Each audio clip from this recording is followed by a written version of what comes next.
Les consommations, je suis à 6 litres 3, je pense que je peux atteindre facilement les 6 litres, ce qui est totalement raisonnable au niveau des consommations, puisque faut quand même dire que le véhicule pèse plus de 1700 kg, un moteur de 150 chevaux qui fait le job correctement. La philosophie du véhicule, c'est vraiment de rouler vraiment tout confort et ne pas brusquer ce Tiguan qui n'est pas du tout fait pour ça.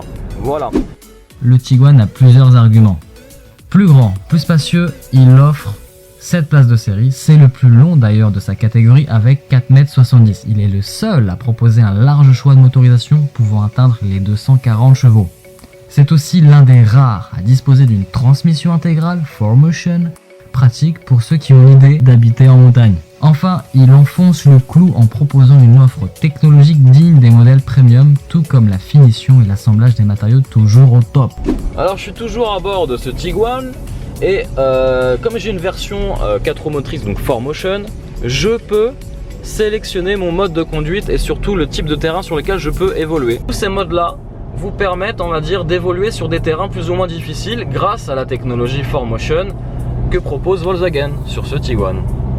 Tout est parfait dans ce Tiguan XXL, et bien non. À vouloir être trop parfait, le Tiguan Allspace est bon partout mais manque clairement de personnalité. Je lui reproche son manque de plaisir au volant. En effet, beaucoup moins dynamique qu'un Peugeot 5008, oublié le mode sport avec sa position de conduite typique d'un monospace, le mode papa cool est donc à privilégier à son volant. En résumé, les petits plus de ce Tiguan Allspace, c'est une insonorisation parfaite pour profiter du système audio. Ensuite, une belle sobriété du moteur, diesel TDI 150 chevaux. Son grand point fort avec son grand coffre de 700 litres en mode 5 places et en version 7 places, il garde un avantage face à ses concurrents avec 230 litres de volume de chargement. C'est tout simplement le meilleur de sa catégorie. Ensuite, sa technologie à bord avec notamment les compteurs digitaux, les aides à la conduite, l'affichage tête haute, la caméra 360, c'est une ergonomie sans faille qui vous accueille à l'intérieur de l'habitacle et sa transmission 4Motion, la boîte auto DSG 7 rapports qui est au top, il excelle également dans ce domaine. Malheureusement, il y a aussi des moins, une ambiance à bord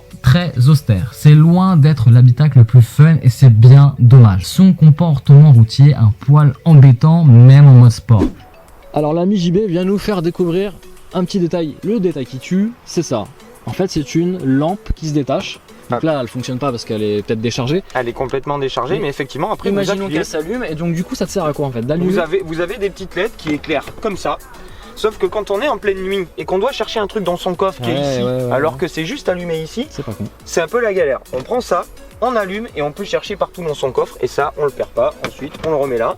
Et c'est la lumière de courtoisie du coffre. Très pratique, le petit détail qui tue dans ce Tiguan Allspace. Voilà, les amants pensent à tout. Et enfin, ces tarifs sont très loin de ses concurrents malheureusement, disponibles à partir de 32 990 €. Les prix s'envolent et dépassent ainsi la barre des 50 000 € pour les finitions et motorisations haut de gamme.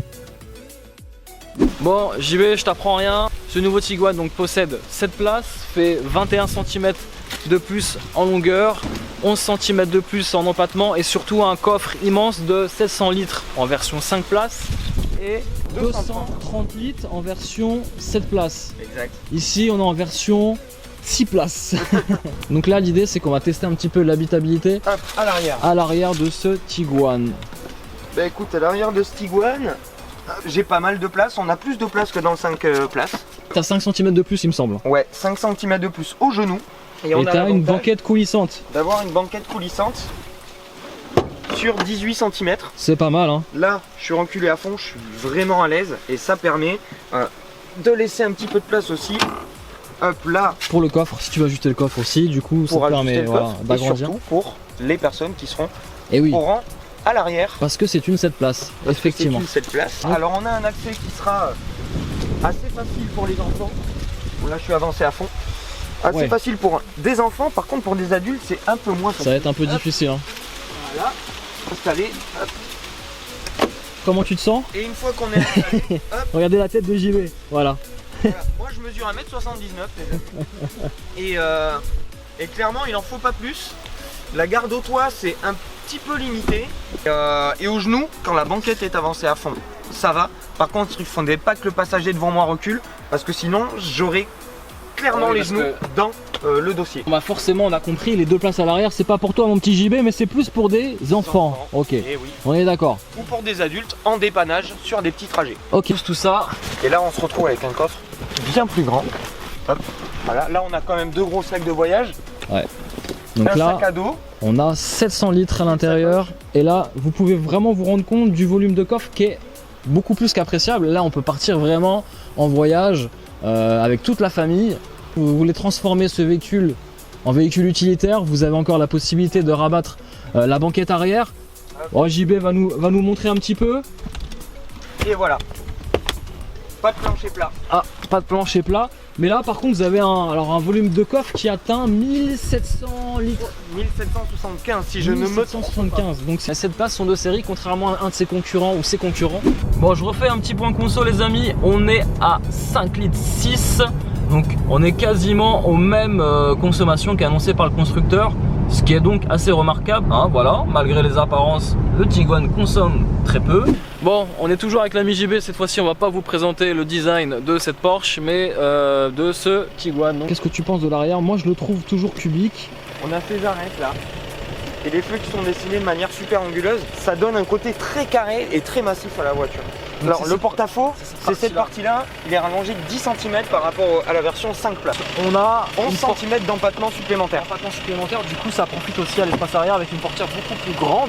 Elle est gigantesque. Et ça profite justement à l'accès de ce côté-là, et ça facilite aussi l'accès aux places arrière, effectivement, aux 2 places arrière. On est sur un SUV qui a quand même beaucoup plus d'ampleur que le Tiguan 5 portes. Exact. Plus de gueule, et là vraiment ça fait vraiment SUV massif. Là on fait plus imposant. Voilà, donc encore une fois merci de nous suivre, merci d'être encore plus nombreux à nous suivre.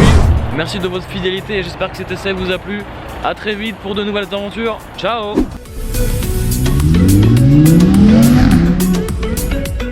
Vous êtes quand même assez...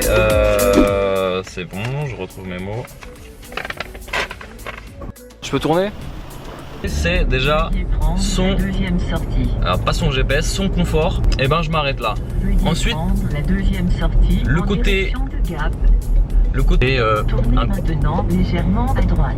Et on arrive... La A8 en direction de Marseille. Routier. La A8 sur 3 km. Et c'est... Enfin, bref, c'est...